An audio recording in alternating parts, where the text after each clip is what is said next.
I was standing at the door when I heard the faint sound of the door creaking open. I had been waiting for hours, my mind racing with thoughts I couldn't shake. But nothing could prepare me for what I was about to witness. As I looked into the room, my heart raced faster than ever before. There, standing in front of me, was a situation that completely shattered the image I had built in my mind. I gasped, not because of the shock alone, but because of the sheer magnitude of the reality that hit me. Everything I thought I knew, everything I assumed, was suddenly turned upside down. The room felt as though it was closing in on me, and yet, time seemed to stretch out into eternity. But what could I do in that moment? I had to process it all, every single detail that my mind could barely grasp. This wasn't a story of betrayal that you hear about from others or read in the papers. This was real, it was personal, and it felt as though it was happening to me. In the very core of my existence, I could feel my hands start to tremble, not from fear, but from the rush of emotions I was struggling to contain. I had always prided myself on being a rational person, someone who could control their emotions and keep their thoughts in check. But this was different. I was faced with something far bigger than I ever imagined. My mind was screaming for answers, but my body was stuck in a state of disbelief. How had I ended up here?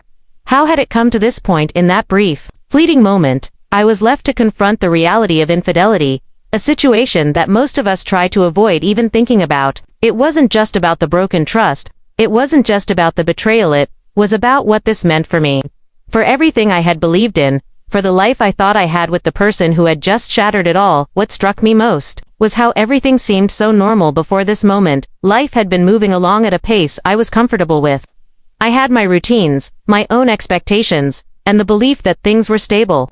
Little did I know that beneath the surface, things were brewing. And now, standing there in that moment of disbelief, I had to ask myself how I had missed the signs. As I stood in the doorway, I began to piece together the events leading up to this moment. Every little detail that had once seemed insignificant suddenly became crystal clear. The missed phone calls, the late nights at work, the quiet distance that had formed between us, it all made sense now, in a way that left me cold. But what could I do? What could anyone do when confronted with the undeniable truth?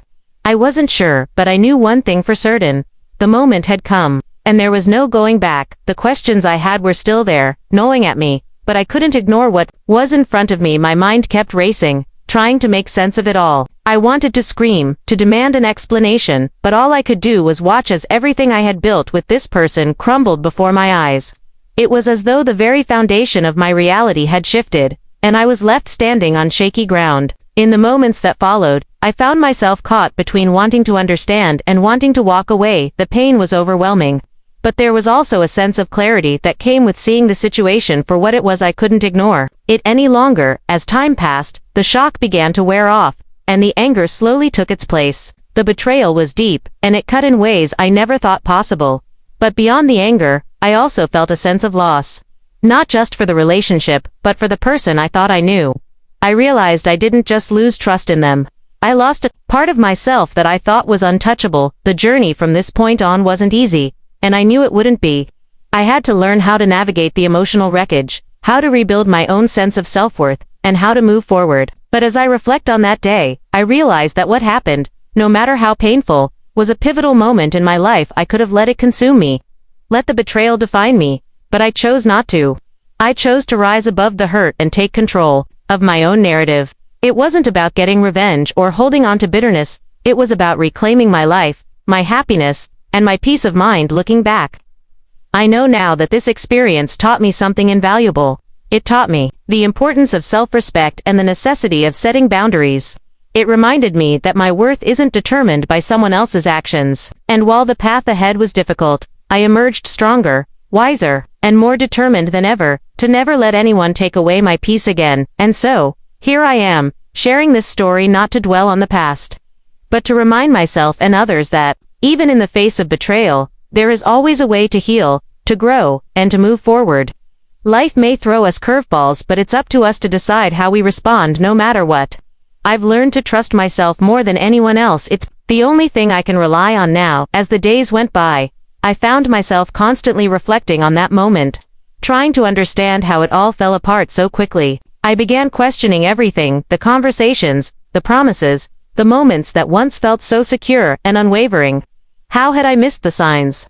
Was I too blind to see what was happening right under my nose? It wasn't just the betrayal that hurt, it was the realization that something so precious had been taken away without warning. The trust I had given, the bond we had built over time, was now a memory.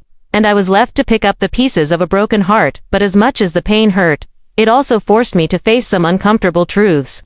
I had been so consumed by the idea of the relationship, by the image I had created in my mind, that I had ignored the subtle shifts that were happening all along. It wasn't just about what had been done to MIT, was about what I had failed to do for myself. I had neglected to prioritize my own happiness and self-respect. I had allowed myself to become so entangled in someone else's actions that I forgot to check in with my own emotions, my own well-being. This wasn't just a story about infidelity. It was a wake-up call about the importance of self-awareness and setting boundaries in every aspect of life. The more I thought about it, the more I realized that I couldn't let this define me. Yes, the pain was real, and yes, I had been hurt in ways I never imagined. But that didn't mean I had to stay stuck in that pain forever. I couldn't let someone else's mistakes control my future, and so I made a decision, one that was incredibly difficult, but also necessary. I decided to walk away from the situation, to remove myself from the toxicity and the confusion. I knew that staying would only drag me further down into a place where I couldn't heal. Letting go wasn't easy, and there were times when I wanted to go back, to try to fix things, to pretend that everything could go back to the way it was. But deep down, I knew that the damage had been done. Trust had been broken, and no amount of apologies or explanations could undo what had happened. It wasn't about revenge. It wasn't about punishing anyone. It was about taking control of my life again. It was about choosing myself over the situation, over the pain, over the person who had let me down. It was about learning how to heal and rebuild, piece by piece, even if it meant walking through the darkness first. And let me tell you, healing wasn't linear. There were days when I felt like I was making progress. And then there were days when the hurt came rushing back, threatening to pull me under. But through it all, I kept reminding myself that this was part of the process. The pain was not permanent. It was a season, a chapter.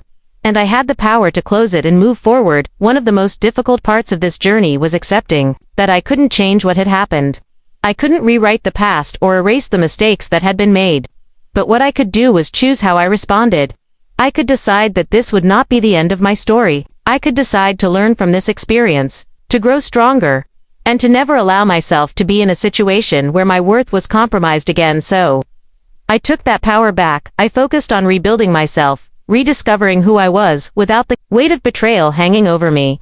I took time to nurture my own passions, to reconnect with my friends, and to heal in ways I had neglected for too long. And slowly, bit by bit, I began to feel whole again. The truth is, I will never forget what happened, and I don't think I should. It was a life-altering experience, one that taught me valuable lessons about trust, about boundaries, and about my own resilience. But what I've come to understand is that the true power lies not in what others do to us, but in how we choose to move forward in the end.